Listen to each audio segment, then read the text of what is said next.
It's a very good afternoon to the Sportsfan Radio panel, and with MLB playoffs in the wind, Dan, we might throw directly to you. First question about the playoffs is they've increased the number of wildcard teams so that we now get a playoff, if you like, into the postseason.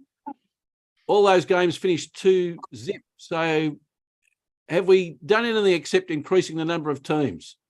They did everything possible, Mark, to get the Yankees, the Cardinals, and the Red Sox, and even my Chicago Cubs and your Mets into the playoffs, and it did not work. I think they're going to have to increase it to 75% of all Major League Baseball teams make some form of the playoff to get our teams in, Mark. We're doing everything we can. But no, I think it still works. Obviously, you still create interest in Major League Baseball at the end of the season, particularly when you got college football, NFL football, NHL's getting ready to start up, NBA's getting ready to start up. I mean, it's crazy how all the sports here in the States start to overlap in October, and you still got to create interest, particularly for teams late in the season. If you still have a chance at a wild card slot, then people are still interested in going to the games and seeing if you're going to advance. But obviously, the teams didn't advance very well this year. So I was going to ask, you're up. You go. Yeah, go on, Paul. I was going to say, is there any other professional sport in the world where they play up more than 160 games? But you could put that two ways. How many games do you need to work out who should be in the playoffs? But also, too, it is a bit cruel after 160 odd games that it comes down to one, or in this case, two games.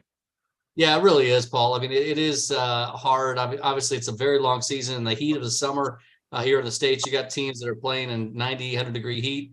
It's playing 7 days a week. Lucky to get a bye. If they do have a bye, sometimes you have to fill that bye in with a game that was canceled early in the season. So it is a grind in Major League Baseball, no doubt about it. And obviously, to get into the playoffs as a player, that's what you strive for. You at least get a playoff bonus. You get a little bit of extra money to play in those games. Even if you go 0-2 in your games, you get a little bit of playoff money. But the amount of money these guys are making nowadays, Paul, I don't know if it really matters as much, that playoff bonus, as it used to.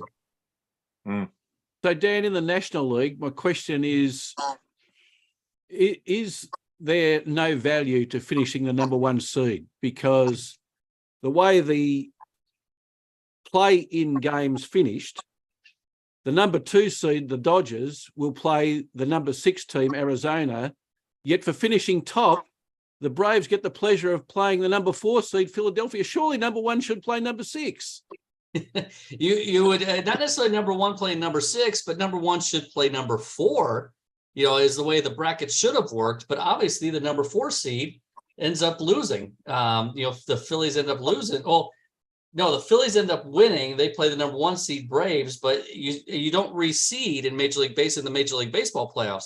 When they expanded the bracket a couple of years ago, they determined with the Major League Baseball Players Association that whoever wins the bracket just stays fixed. So the Dodgers should have played the number 3 seed Milwaukee Brewers, but the Milwaukee Brewers lost their best of 3 series 2-0. Arizona won 2-0 in that best of 3 series. So Arizona, as the 6th seed, strangely enough, plays their NL West rival in the Los Angeles Dodgers. So as you indicated, 2 versus 6 and 1 versus 4. Technically, it should have been the Brewers advancing. Then it would have been the number 2 seed playing the 3, and the Atlanta Braves, the number 1, playing the number 4 seed Phillies. So kudos to the Diamondbacks for winning their series. Well, it gets more interesting, Dan, because if we look at how the games are panning out today, Philadelphia, the last time I looked, in the top of the 8th, we're leading the Braves 3-0. So if the Braves lose this, they will be really angry. That's always the challenge when particularly as I work in the sports industry, have now for over 30 years. It's always a challenge for the teams that are higher seeded that get days off. I mean, you're used to the daily reps, as I just talked to when talking to Paul about it. You're used to the daily reps. You're used to playing every day, so you're used to every 5 days your best pitchers are playing, and you have a 5-game rotation. But now when you get pretty much you've been off since Sunday.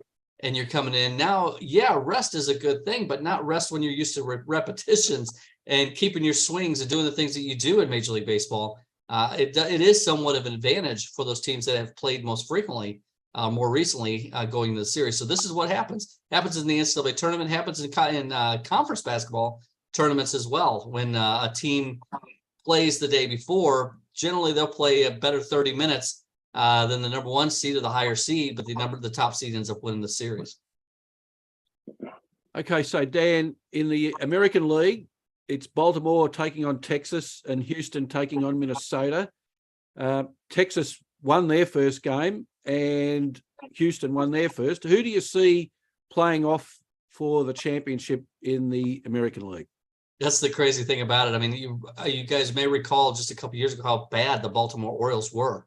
And obviously to do the things that they had to do, they had to suffer through a lot of bad seasons to get this number one seed. I think the Orioles probably over the Rangers in their series. And then the Astros Twins, again, the Twins, what they call a small market team, beat the Blue Jays in best out of three.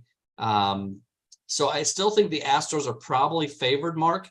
That's the 2 seed. I just think when you look at the experience in the postseason and the challenges that you face in the playoffs, I think experience can win out in that respect. So I think you're probably looking at the Astros in the American League, even though the Orioles are the top seed. And I still think you've got the Braves and the Dodgers. Dodgers have a lot of injuries. They've struggled up and down a bit. The Atlanta Braves were the best team in baseball this year. I think Atlanta probably beats the Dodgers in the NL Championship Series. So it'll be the Braves versus the Astros is probably where I'm leaning at this point.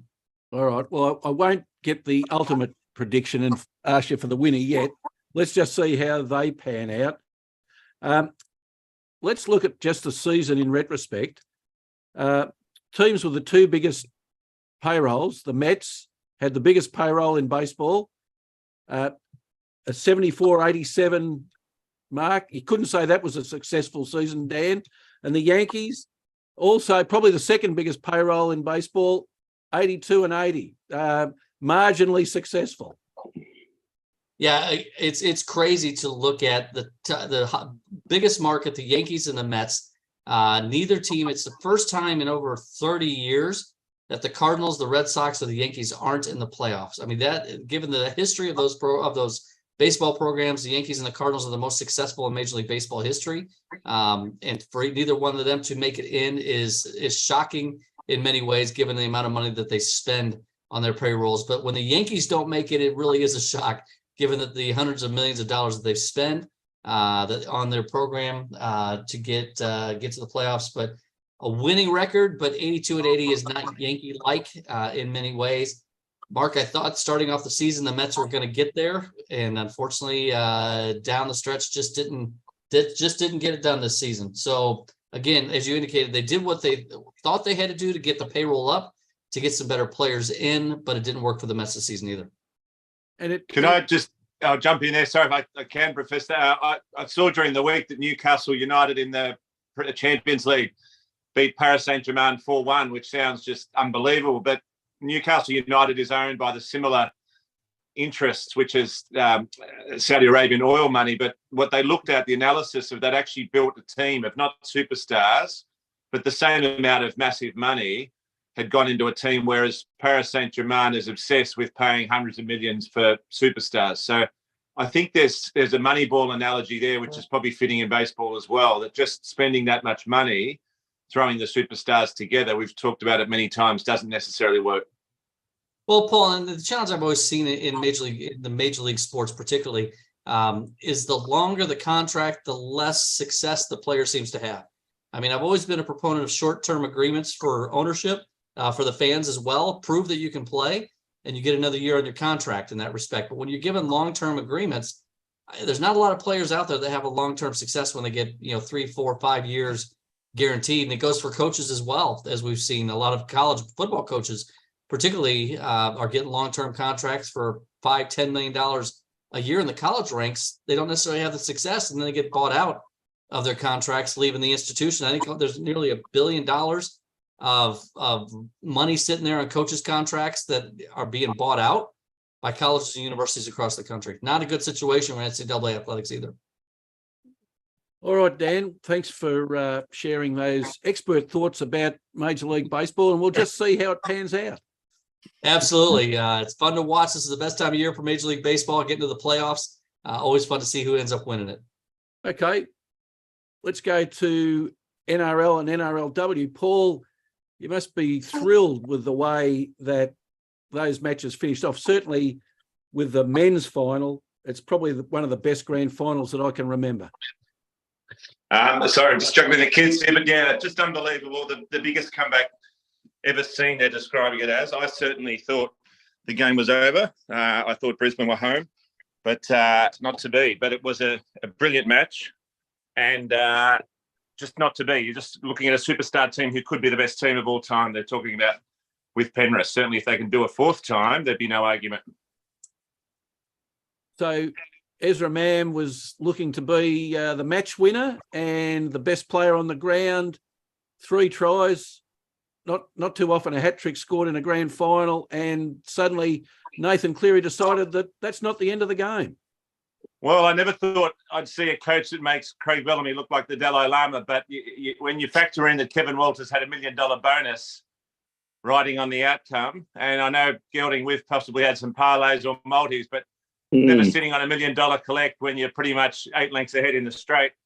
So you can understand why Kevin Walters had a face like a smacked proverbial, because I still can't believe they lost that match, but it shows just how good Penrith are. It shows how clutch Cleary is, and let's hope he can transform that into the Origin arena, because that's what we'd all like to see as football fans. It was 40 years since anyone's won 3 in a row, and the fact they keep losing players, the salary cap's working. One of their best on the night, Stephen Crichton's off to your dogs, Professor, which should excite you greatly. But they still keep getting it done, and it's just amazing to watch. So, Paul, given that you're a regular follower of rugby league, and you said that you thought the game was gone, when you were watching it, did you feel that because as I was watching it, it just seemed like Penrith, with about 20 minutes to go, just seemed to go up another notch? Well, they found something, and the bookies don't give money away. I did have a sneaky look at the odds, and it was close to $15 mark. And I didn't invest. I don't live bet, but it was something that obviously no one factored in, even the people that stand to lose a lot of money. I'd be very interested in how many people actually did get on at that price at that time, because there wouldn't have been many fans who thought that the game was still alive from a Penrith perspective. Only the most diehard of fans, surely. Just analysing the game, do you think that there was anything that Brisbane could have done to, like, it was like a tidal wave? It was, and unfortunately, I hate to pile in on Adam Reynolds, but he's got a lot of criticism. I don't care about the not mentioning Penrith in the speech. That's a mountain, a molehill, that one. But what he didn't do was own the game the way that Cleary did, and he had a very bad last 20 minutes. That's when your general has to stand up. But his game effectively fell apart under the pressure, which I hate saying, because he's normally a clutch performer and he's a big reason why the Broncos made it that far. But his game simply did not stand up, and there's no way around that, unfortunately. It's like a full forward in the AFL, missing 3 or 4 shots from gettable distances and locations. So he just did not get it done, and Cleary did. It's as simple as that. Was he injured, Paul? Yes, he was hobbling around from a groin injury. There was a point where he didn't kick for goal, but his kicking wasn't as good. He might have played on, perhaps with that injury, but the great players seem to make it work. And obviously it's not me out there with a strained groin muscle, but he should have and had to step up. Otherwise, he should have taken himself off. Well, he did look as if he'd been shot, didn't he? And he got himself up, and some of those kick-ins, late in the game, they were just disastrous. Yeah, but it's no secret. We've talked about this many times. When I used to be on the VRL and we were at Princes Park, you'd see Chris Judd there an hour after everyone else. Yeah. Then I'd go to the Storm headquarters where we were based, and I'd see Billy Slater practicing for an hour. And Cleary has been running around with his dad since he was a kid, and he'd be the last one there for an hour afterwards and an hour before. And for all that they copped Penrith, guess who was there and after they won this grand final, cleaning up the dressing room? Not because he knew there'd be a video on it and it might be seen and someone might say something. He was tidying up the dressing room, putting the beer cans in the bin, I guess because he likes to leave it neat. But he's a professional, and he's a humble professional. And he's one of the best we'll ever see. Now, prior to the grand final in the week after our last show, Paul, Kalen Ponga won the Dalligan. Worthy winner?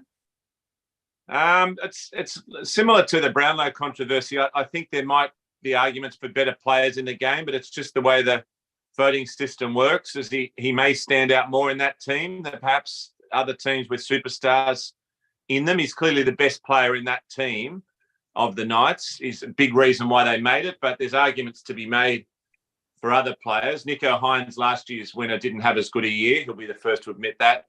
Whether Cleary should have got it, but he's around a superstar team. So it's similar to what happens in the Brownlow. It's harder to stand out in a superstar team, but he certainly is a game breaker. He's great to watch, and you couldn't mount too strong an argument that he's not in top 3 or 5 players of the game. Now, the NRL would be very happy, Paul, that the curtain raiser, the Knights and the Titans in the NRLW, only a try between them at the end of the match. A very exciting match. And another champion, Tamika Upton, she just imposed herself on the game. Well, it's similar to parallels. It's not often you see anyone get a hat-trick of tries and lose the game. It happened in the men's with Mam, and it happened with Chapman in the Gold Coast Titans. So the Knights won for the second year in a row. It's great for the area of Newcastle, which is a great rugby league city. But we do talk about it regularly. It would be nice to see a Gold Coast team finally break the sporting duck on that part of Australia, where any team's yet to taste success in any code. But they gave it a red hot go, the Titans, and it's a great sign for the NRLW. And I don't want to ask rhetorically, I don't even know when the AFL Women's Grand Final's on, but it worked very well. And it was 2 great teams with a lot of support, independent support that were there for them on the day, which was fantastic to see. Paul, how's the progress of the women's game going in rugby league? We've watched it with great interest, how it's incrementally been growing. And where's it at the moment, do you see? Well, it's going well, and as I said, they're growing into areas like the Titans is a newish team, and that's a Gold Coast area. Gold Coast is a rugby league area. I looked before, and again, I don't want to draw parallels, but I looked at when the AFL Grand Final is for the women's, and all it goes up to is round 9. Then round 10, it says yet to be scheduled. So you really don't even know when your comp ends if you're following the women's team. But the NRL is expanding, and they're doing it wisely with the women's game. I like that they put it on the big day to make it a festival of football. And you're seeing superstar players, and these are fit women who are being paid well enough to leave the need or not have the need for usual occupations. So they can actually do this full time now, those at the top of echelon of the game, which I think is fantastic. And it gives young players something to aspire to. Certainly, Paul, Tamika Upton's the biggest thing in NRLW at the moment. Not only did she take off the Dally M for the best player in the league, but also she won the Karen Murphy medal for player of the grand final. 2 tries, 2 try assists. And not only that puts her at winning 4 premierships. She's won 2 with the Broncos and now the last 2 with the Knights. So she could just write her own ticket. Yeah, and she's one of those sports people that time seems to move slower for her. She runs like lightning, but she just has a great eye for the game, puts herself in the right places and lifts her team. So you can't ask for much more than that. And as you said, wherever she goes, she seems to win. So she's playing that general role very well and a clear leader of the best in the game on the women's side. Yeah. Now, it might come as a surprise to the other panel members, Paul, but it didn't come as a surprise to me because I've been following it. Now, you did say that your Rabbitohs would be there on the last day of the grand final, didn't you? You did say they'd be there. Yeah, and win it. And you were right. Did. And I thought we were talking about reserve grade on this program. You wanted to talk about the first grade, did you? Okay. I'd leave that to experts. Right, Paul. I'm just They won the State Cup. They beat the Brisbane Lions. That's right. So it wasn't a great sporting weekend for Brisbane. They lost everything they were in. The AFL, the women's NRL, the men's NRL, reserve grade. What else have we got? So it was not a good weekend, I don't think. Yeah. And I think there was even a soccer match they might have lost the state of Queensland as well. So It was what I will say. It's good to see for the Rabbitohs' future. There were some players there that will step up into the first grade team. There's a guy called Tyrone Munro who he could be absolutely anything. He'll be playing for New South Wales within a few years. Mark my words. He's 18 years old, so it's good for the future of the Rabbitohs. And I think State of Origin down the track, it won't be long before he's there. I just thought that given the makeup of the panel, Paul, that they would enjoy the lawyer's technicality, that you were correct. The Sydney Rabbitohs were there on the final day of the season. That's right. That was the wording I used, and they did lift the title and prove that I'm wrong. Gelding, you were going to say something? I was just going to ask Paul, Professor Paul, that the NRL and Mr. Volandis, the Premier of New South Wales, must have been very, very pleased with what was an actual outstanding game. And I've got to admit, the grand finals in most of the sports, AFL and NRL, were both fantastic. But could you have got a better game? It seemed to be up to the class of Origin standard even. They used to measure the intensity, and they can do that these days with the GPS, and the players have got the device. That used to be State of Origin was 30% more intensity than the club season. So your club game, even your grand finals. But the intensity of this grand final was apparently eclipsed State of Origin matches. So they started off at a thunderous pace. Penrith showed what they can do. They were almost clinically flawless. Brisbane then had some exceptional individual brilliance. And then you just saw the machine that is Penrith just steamroll them at the end, and it was just as you say, just a brilliant game. Really good game to watch. Fantastic game. Yeah, and the skill levels were just superb. I watched the Gogglebox review of it, and some of them weren't league fans, but one of the ladies said, "I don't get it," and one said, "You just got to run through the buffheads." But as we all know, it's a lot more technical than that. The skill levels on show. That Ezra Mam, you show me anything as skillful as that 3-try burst in any sport. He was magical. He's 20 years old. So for the Broncos, they've stitched him up to a deal. It was on $250,000 a year. That's probably the biggest robbery since the days of Ned Kelly. So he's certainly got himself a new deal, as he should have, because there was a lot of people willing to offer him the $1 million a year mark, given that performance. And he was electric in that grand final, wasn't he? I thought it was over. 20-minute period. He was just electric. Against what you've got to remember is one of the best defensive sides of all time, but he just sliced through them like a hot knife through butter. It was magical, and I thought it was enough, but it wasn't. Paul, there's one thing I will say, and that rugby players hit hard at the best of times, but the force of those collisions, the players just seem to be running that just a little bit faster and hitting that bit harder. I was talking to one of our panellists who we have here on occasion, Dr. Alan Pearce, during the week, and I said, I haven't seen more people being tested for concussion. Certainly there are quite a number of players had a test. I was bemused by what one of the commentators said, and that was that a player got hit, got straight up, but he was shaking his head and staggering. The commentator said, "Oh no, he won't need a test. He got up." Even though he was staggering around like he was drunk.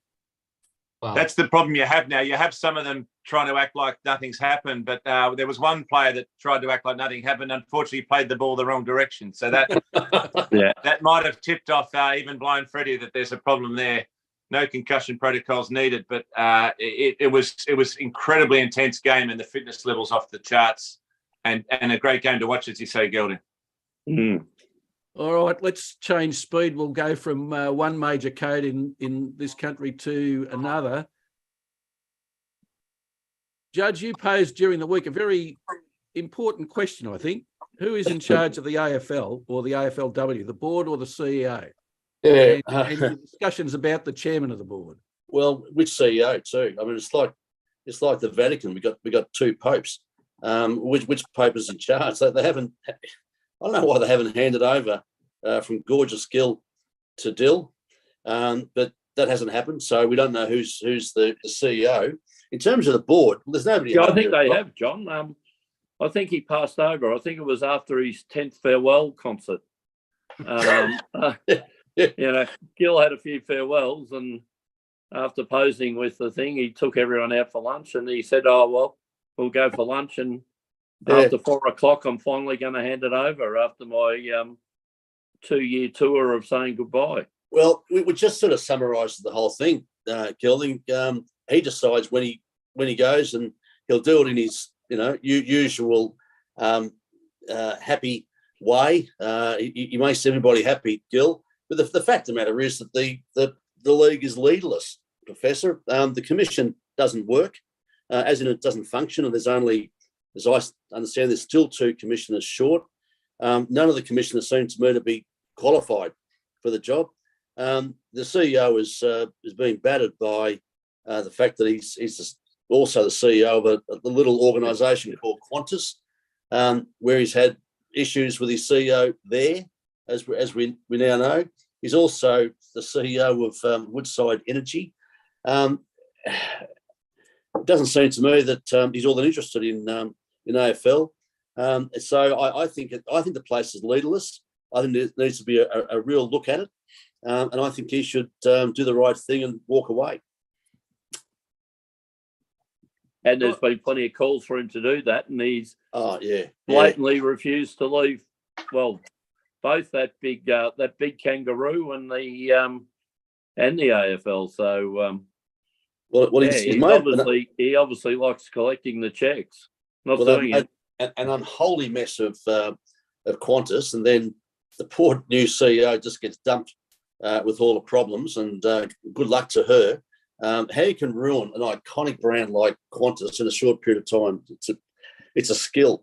I'm just worried that he's, with the lack of action, it means that our great game isn't progressing in the way that I think it should progress, which can only progress with a proper leadership, because, the fish rots from the head down. Well, John, wouldn't it be fair to say, if you look at the parallel between the Flying Kangaroo and the AFL, he has led it in the same way, in that the successions of the CEOs, which have both been proven to be, well, maybe not that good, and all he's done is recorded someone from underneath that has been involved in all the previous mistakes. Like in the AFL, you look at the mess of what the tackle, the bump is, and going forward, and they're saying, "Oh, we've got fantastic crowds." Well, if you're going to have big clubs in finals, of course you're going to have big crowds. We've been amused. But with Qantas, he's done the same thing. Yeah, that's right. He brought in someone that was a part of the problems going into what's led, and was part of all that. And now we'll just change all that. And having done a worldwide search, we'll get the person in the office next door who's been doing stuff anyway. So look, his method, if there is a method of transferring power, is not one that I like, which really flies in the face of good corporate governance. So he's got to go. Now, as I understand, the clubs still have the power collectively, and they could move to have him removed, because I just don't think the game's going anywhere with him there. And in fact, with that commission there. Do they have enough people on the commission with football expertise? I don't think there's anybody. It seems to be this business group of people that always seem to, we'll get on multiple boards and we'll do the lunches and we'll do that. But, look, there you had someone, the clubs are calling for Lee Matthews. He would be an ideal. He doesn't want to do it. He doesn't want to do it. Well, I think he wanted. I think he wasn't asked to do it. I'm sure if the appropriate thing would be made, you've got to have people experienced in that sport and experienced in that operation, just to be aware of what's going on. I would have thought it'd be nice to have a recognised, respected football person on the commission as an absolute minimum, if not all of the commissioners being vitally interested in the game. I thought I'd never say it, but even someone like Eddie Maguire would be ideal to put on it. And I thought I'd never say that. No. So, So, Judge, I'm just going to ask you, there are 10 commissioners. There are? Yeah, there are. Can you, apart from the chair, Richard Goyder, and the CEO of the AFL who is on the commission, can you name the other 8 or any of the other 8? Well, is Andrew Newbold still there? I know Paul Bassett. Yes. Yes, Andrew Newbold is there. Paul Well, Bassett is there. Paul Bassett's a business person. I mean, his That's brother right. is the CEO of, the president of Kilda. So, and I'll give you a pass on this one, Dan, because I wouldn't expect you to know, but I'll read the names and you let me know how many people that you've actually realised were on. Paul Bassett, Kim Williams, Major General Simone Wilkie, Jason Ball, Andrew Newbold, Gabriel Traynor, Robin Bishop, and Professor Helen Milroy. Okay. Question for you, Professor. How many of them have got experience in AFL football? I'm glad you asked that Dorothy Dix question, Gelding. Jason Ball played for West Coast Eagles in Sydney, and he was a stockbroker and on the Swans board, so I'd give him a tick. Yes. Andrew Newbold, the former chairperson of the Hawthorn Football Club, I'd give him a tick. What the trouble they're going through? Well, no, you asked, but you asked who had football experience. So, and Gabriel Traynor, who's probably one of the most qualified, 10 years as a commissioner on the AFL New South Wales ACT board, and is thought to have been instrumental in championing the game of AFLW in New South Wales. So at least she's got a history of knowing what's happening at grassroots. So I'm happy about that. Yes. But, Major General Simone Wilkie, are we going to war? I just wonder. Robin Bishop. Logistics. Yeah. Look, some of those. Then again, John, I'd ask this: if you're the CEO, you don't really want anybody on the board who knows anything, do you?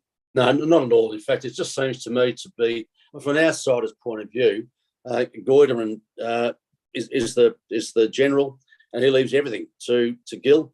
And Gil just basically runs it in the way that he runs it and makes himself popular. And I just think the hard decisions, for instance, there's a lot of problems, I think, with the game. They're just not being addressed, including, I think, women's football.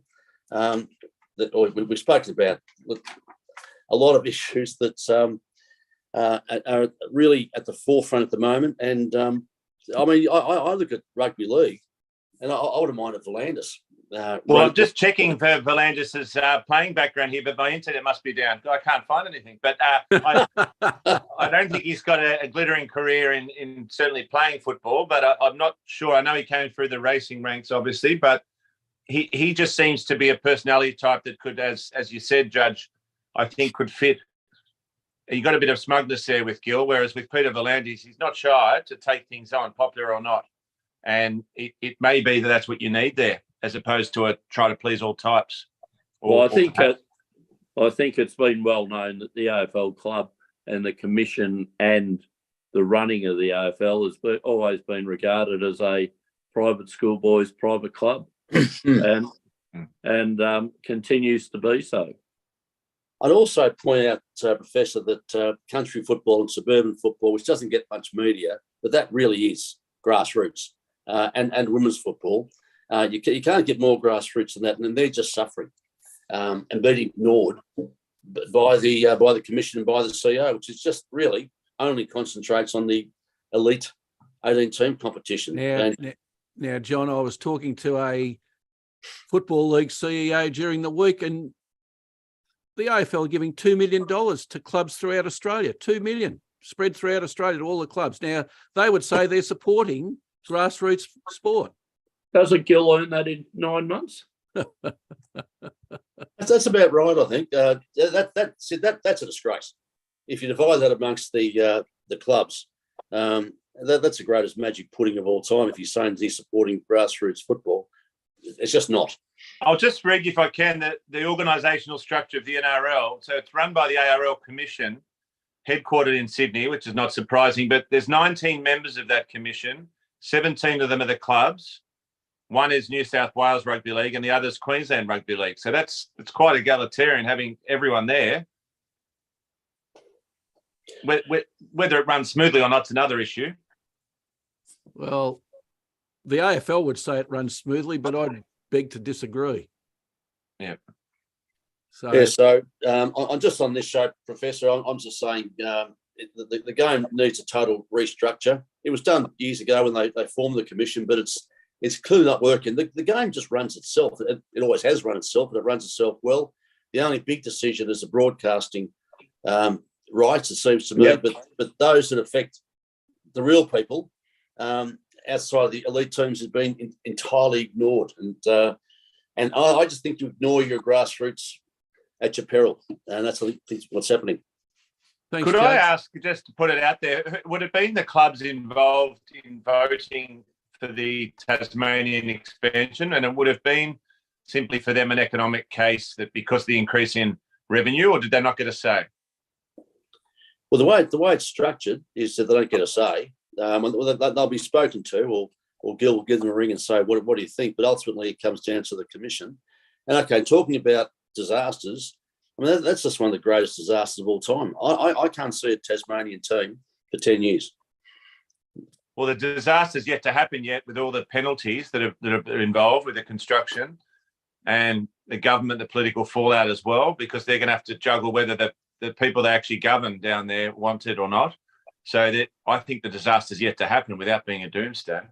John, Well, shouldn't it be, yeah. if you look at the money that the AFL Commission has just thrown at GWS and Gold Coast, Yep. if that money was directed into Northern Territory or Hobart, or that, surely that you wouldn't have this potential problem coming with the 19th license.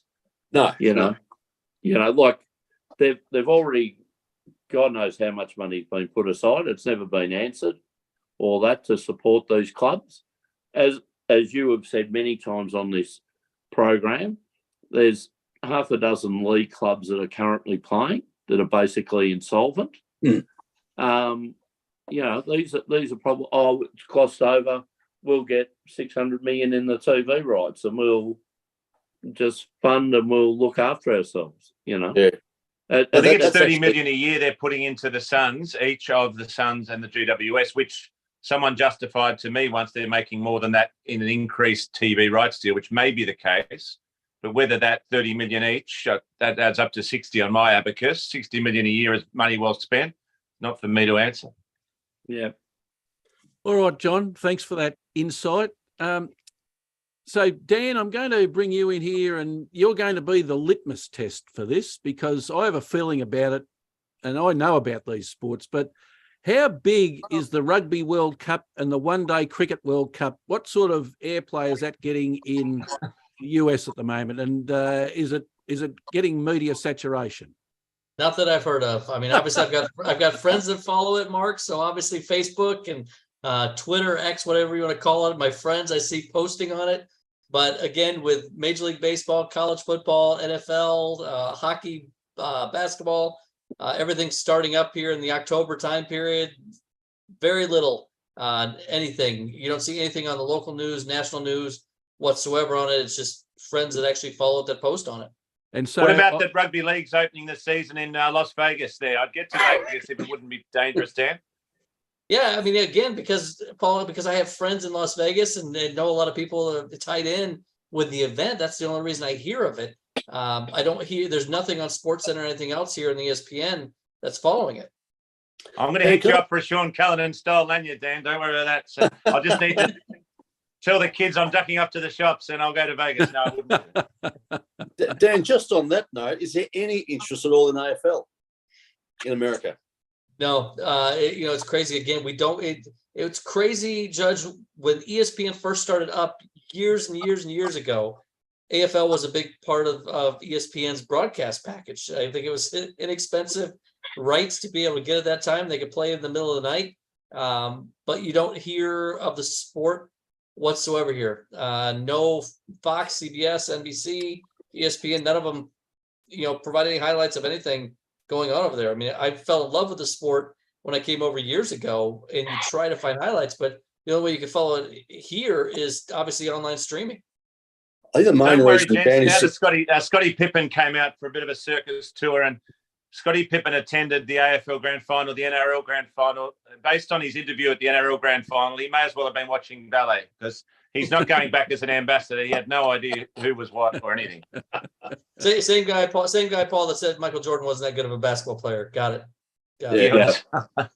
No, and Dan, the reason why it's not big in America, I suspect, is because the geniuses at AFL have decided they'll sell the game to China because China's bigger than America, and ergo, it'll get a lot more followers. So, so we have these demonstration games in China. So sorry about that. Go to China to watch the game. It'd be a lot of fun to see.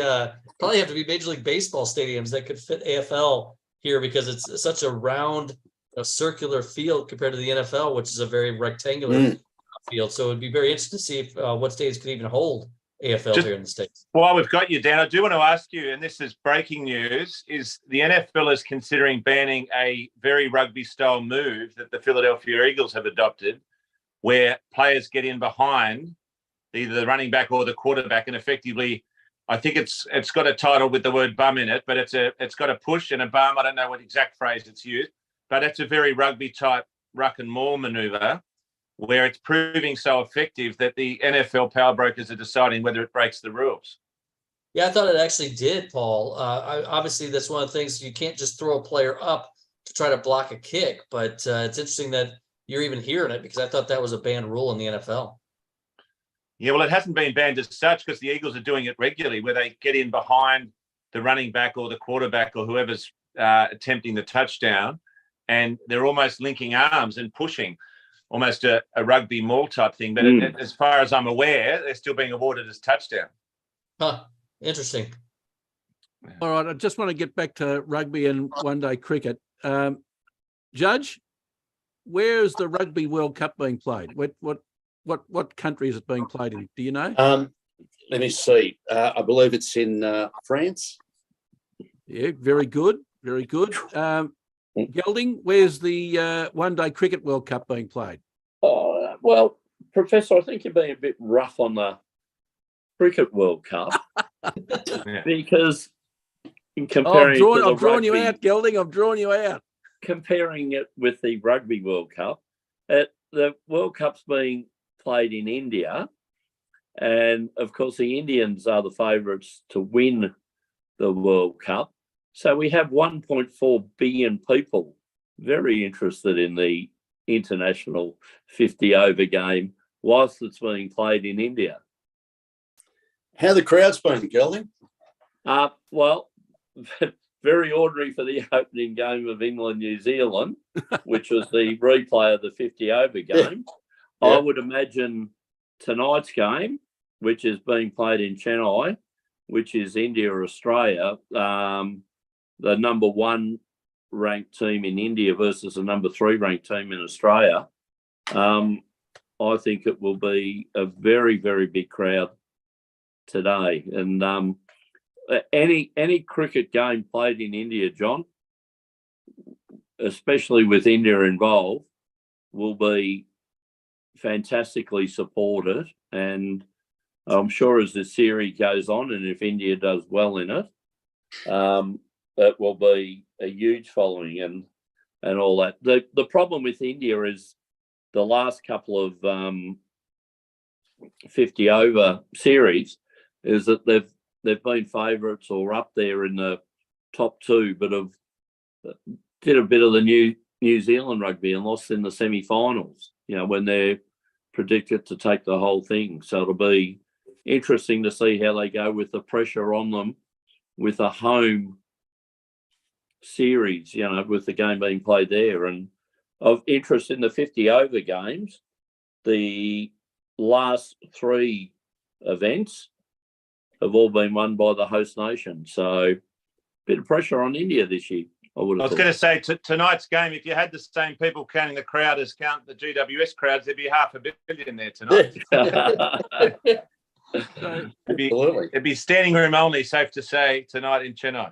Chennai will be very big. Gelding, I see they've rounded up there's 10 teams playing in the finals. Yes. In the qualifiers. There really should only be 8. let's face it, the powerhouse cricket nations of Afghanistan and the Netherlands, I don't think are really going to trouble anybody except themselves. Well, you were talking about draws with Dan before and who you're playing. Like Australia first game, 1 and 3 play, India, Australia, and we have a look at New Zealand's draw and they played the Netherlands. Not a bad little first up wind-up game, is it? Just to get in, and the Pakistanis opened up their World Cup campaign to comfortably beat the Netherlands by 81 runs last night. So interesting. We did lose to Bangladesh once, Professor, when they were in a similar basket to what you've just consigned those two teams. So I think it's good that you can get these minnows with these miracle results, but for the country, and particularly with what Afghanistan's been through. But if you saw what South Africa did last night, there's some explosions to come, because I think they got, what was it, Gelding? 440 or something ridiculous. Yeah. I gave up. You know, and against Sri Lanka too, it wasn't against minnows. So. Yeah. Look, that's the way the cricket's going. It's you'd hate to be a bowler in these kind of tournaments. You know, there might be a couple of neck muscles pulled as you see the ball going over the fence. You know, so very interesting. And So, just yes, matter of interest, Dan, cricket was more popular than baseball in the mid 19th century. That they had more cricket teams than baseball teams. So I just noticed that there are 125 cities used to play it in the 19th century, and it's just fascinating how it's just totally disappeared from America, and it's just focused now. It's all gone to the subcontinent. It's just an interesting dynamic. Just an interesting. Maybe the attention spans, Judge, of Americans. We've had to shorten the baseball to 2.5 hours with a pitch clock. So obviously, when you're talking about lengthy cricket games, we just can't handle it here, I guess. And Dan, it's also interesting. We normally get 10 different countries playing in a World Cup series, but I notice the Americans call themselves the World Series. I think there's only one nation, isn't there? Yeah, I mean, Japan's really great in baseball, and obviously we don't play them for the World Series title. So. Yeah. Come on, Dan, you got to correct him. It's called the World Series because it was sponsored by a product called World Soap or something or other. It's not that they. It was a newspaper. Correct? It wasn't that they thought that was the world. Is that right? Help me out, Dan. Give me a bump push, whatever it's called. Help me over the line. You are correct, but that was completely last century, Paul, in that respect. We have not changed the terminology with newspapers folding at this point. So. And Had the chance to change it and haven't. Don't they give themselves the title of world champions, Dan? They still do. Yeah. That's what they keep adding a couple teams, probably going to expand Major League Baseball here for a couple more teams in the near future, but still not outside the United States in that respect. All right, it's Dan, what we call the Jack Dyer rule. Just run with it till someone stops you, Dan. Exactly. Have somebody challenge it. All right, Dan. Well, I've got you there. How did that game between Atlanta and Philadelphia turn out? Well, let me look at the score. I don't know if you looked at the text I sent you, Professor. I'm coming to that one. The Dodgers, obviously, Clayton Kershaw, who's obviously one of the best players in Major League Baseball. Except in the playoffs. He's pitched in the first game of the playoffs for the Dodgers today. And obviously didn't get past one out. He got one out, gave up 6 runs in that respect. So obviously not a great night for the start for Clayton Kershaw and the Dodgers. But the Diamondbacks are up 6-0 on the Dodgers at the bottom of the first. And then the Philadelphia Phillies, per your request, Professor, won 3-0. Wow. Shutout against the Braves, the #1 seed. So again, I go back to the rhythm. Once you get thrown out of that rhythm, they've been off since Sunday. The Braves had pretty much almost a week off. It's nice to get a couple days off, but when you're talking about 6 days, that gets you out of rhythm. And when they didn't pitch poorly, I mean, only gave up 3 runs, but obviously the bats definitely got cold for the Braves. Yeah. Could the Diamondbacks be a smoky to win it all? He's been pounded like a piñata, Kershaw. Well, it's crazy. If you remember, not too long ago, there was teams that were not projected to make the World Series. Generally, the weaker teams. Think about the Colorado Rockies years ago. I mean, teams that you didn't expect that would make it in there. So nothing says they won't. I mean, again, you get hot in baseball, you can get into the World Series if you're in the playoffs. So That's why you play them. Hot. That's hotter than Gandhi's sandals. I tell you what, that's they're very, very impressive. Well, let's go to another round ball code. Judge, you must be ecstatic about your Tottenham Hotspur. I just know, Professor, they're still undefeated. And they're actually the top of the EPL ladder. So I don't think I've seen that for a long time, Professor. So fantastic. Yeah. Is it true in Ange we trust? I certainly do. Although I was talking to a person who actually knows a bit about the game, rather than me, just a mug barracker, but he thinks our defence is at risk. Let's put it that way. That we're at risk of letting in goals. But I don't care at the moment. Undefeated. You can't get I'll much give better you than 4 that. words, Judge. 4 words. It Yeah, ends in May. Oh yeah.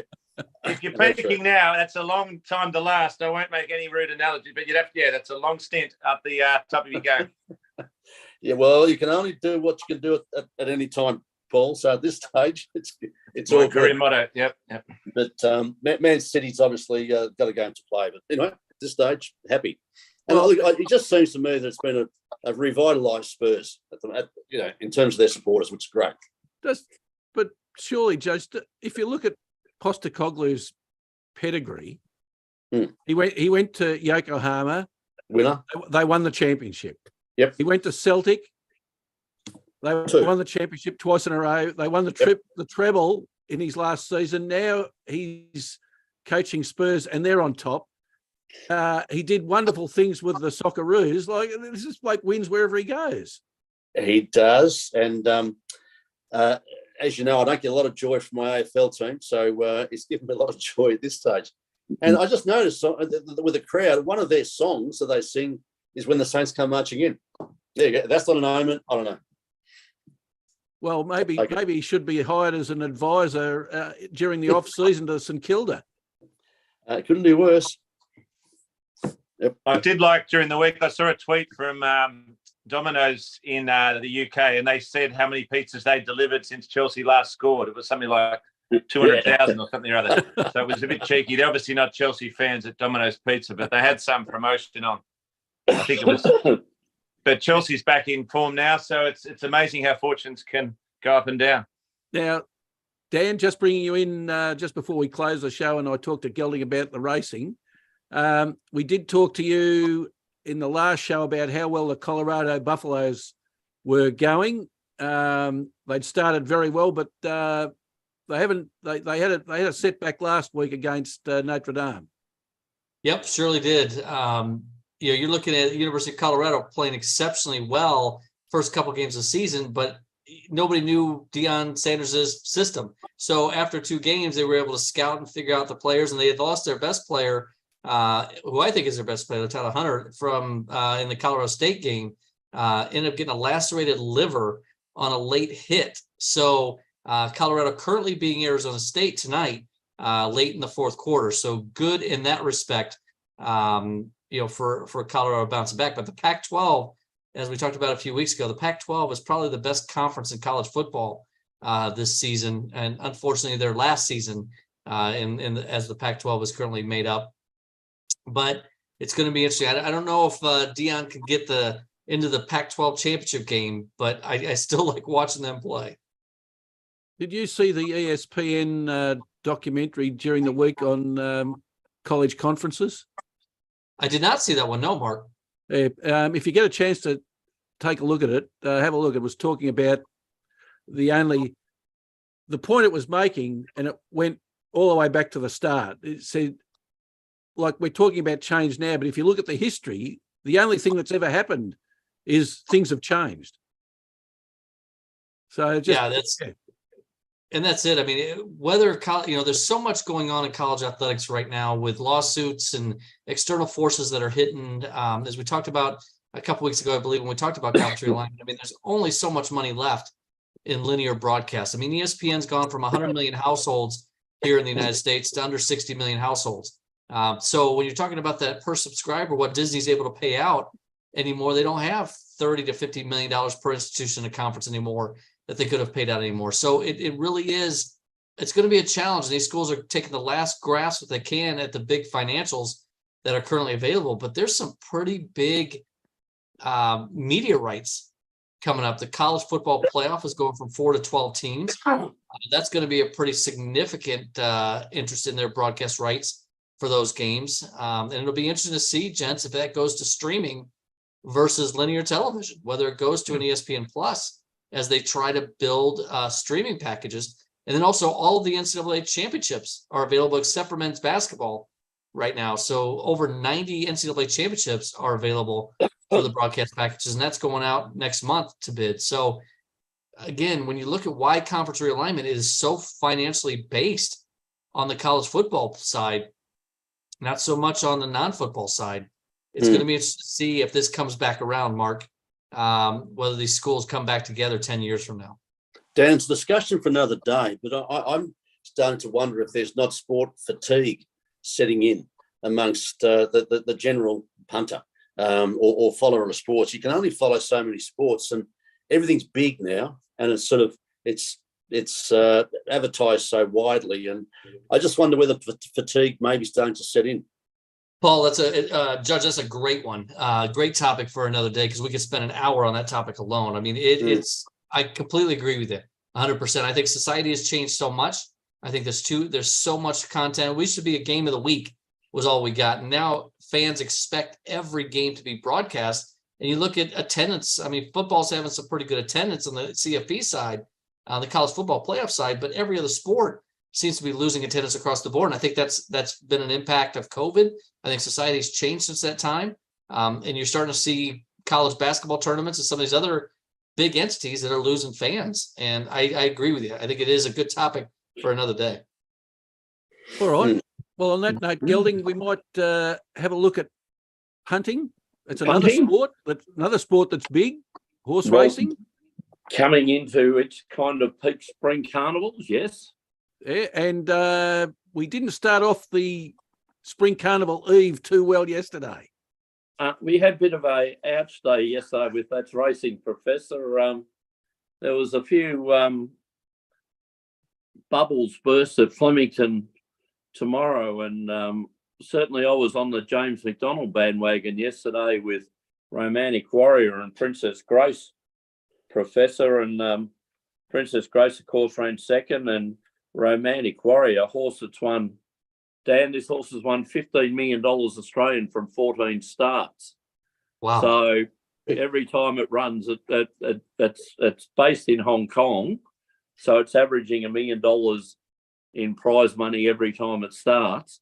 It's come down to Australia for a $5 million Cox Plate in a couple of weeks. And yesterday the bubble burst. It ran fourth and was beaten by the horse. No collect for the horse, no collect for us, Gelding. I could have told you in advance, Gelding, romance isn't always simple. It can be quite costly. Yeah. I agree with you. I agree completely there with you, Giraffe, but it was more the warrior aspect of it once. Anyway. I felt like a warrior once, sorry. Yeah. Yes. There we go. I'm on Romantic Warrior for the Cox Plate, and so I'm wondering what to do with the ticket. Do I burn it up now? Because I took the better odds the other week for it, thinking it would win quite easily on Saturday and be shorter. What you need to do is take a copy of Mills and Boone in, and you might be a chance. Okay. Take a novel under the arm. So, Professor, yesterday not a good start for the start of the spring campaign, but we bounced back well, Professor. We've been, if anyone's been following that racing, we've been tipping at about 50% win rate, which is way above a lot of other tipsters are going. So we've been doing quite well, and anyone following the Professor's parlay would have been certainly putting a bit of money away. So let's see whether we can get some for today at Bendigo, Professor. All right, what do you like today, Gelding? I think we'll start race 3, Professor, at Bendigo. A maiden number 6, Magna Pur, ridden by Paddy Maloney and trained by Robbie Griffiths and Mike de Kock. That might get us away round about the $2.80, Professor. We'll then go into race 6, number 1, Arizona Activist, trained by the Hayes boys and ridden by Mickey D. You could get $4 this morning on that, Professor. So worthwhile.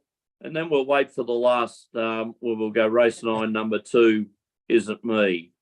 So they're 3 that will hopefully recruit or recoup some of yesterday's